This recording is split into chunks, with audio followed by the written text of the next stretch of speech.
What if the events we are witnessing today are not just political conflicts but part of a much bigger picture?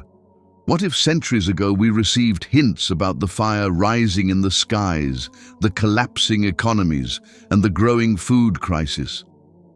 Right now, the world is watching a dangerous escalation in the Middle East. Missiles are being launched, cities are on fire, and the global economy is beginning to shake. But for those who study Islamic history and hadith, something feels familiar. Because over 1,400 years ago, the Prophet Muhammad, peace be upon him, described a sign, one that sounds eerily close to what we are seeing today.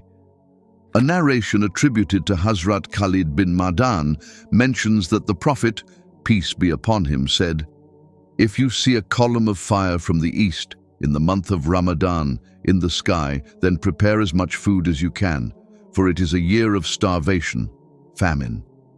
Now, pause for a moment. Look at today's map.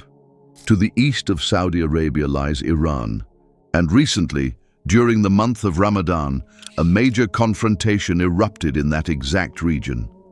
Airstrikes lit up the skies. Massive targeting created towering clouds of fire. Entire regions witnessed scenes that resemble a pillar of fire rising into the air. But the hadith doesn't stop at fire. It gives a warning, a famine. And when we look at what's happening globally, that warning begins to feel real. The Strait of Hormuz, one of the most critical routes in the world, has been disrupted. This single passage controls not just oil, but also a giant portion of global fertilizer supply. And without fertilizer, there is no agriculture. Farmers cannot grow crops. Production drops. Prices rise. Shortages begin. Already, we are seeing fertilizer prices skyrocketing, gas shortages shutting down factories, fuel becoming expensive, and food inflation rising across multiple countries.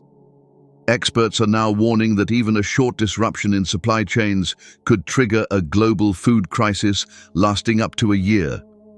Exactly 1 year, the same duration mentioned in that narration. But here's something important. In Islam, we are taught clearly. The knowledge of the unseen, especially the exact timing of the Day of Judgment, belongs only to Allah.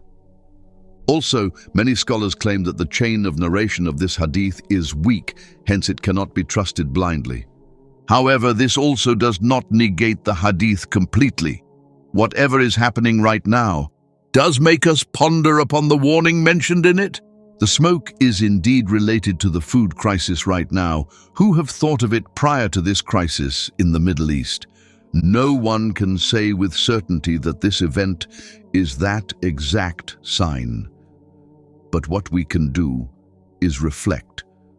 The purpose of such narrations is not fear, it is preparation. Preparation of the heart and preparation of life. So what should we do? First, strengthen our connection with Allah. Second, be wise in our planning. Because even on a practical level, the warning makes sense. If food shortages are coming, if inflation is rising, and if supply chains are breaking, then preparing essential supplies for a few months is not panic, it is wisdom.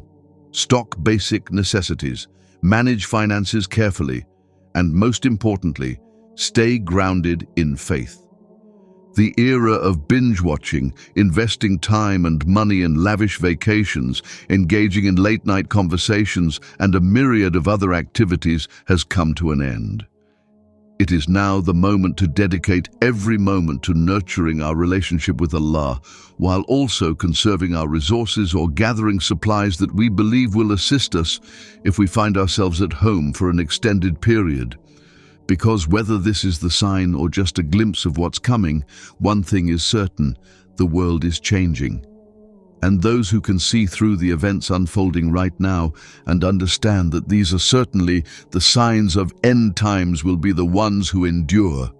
May Allah guide us, protect us, and grant us wisdom in these uncertain times. Aamin.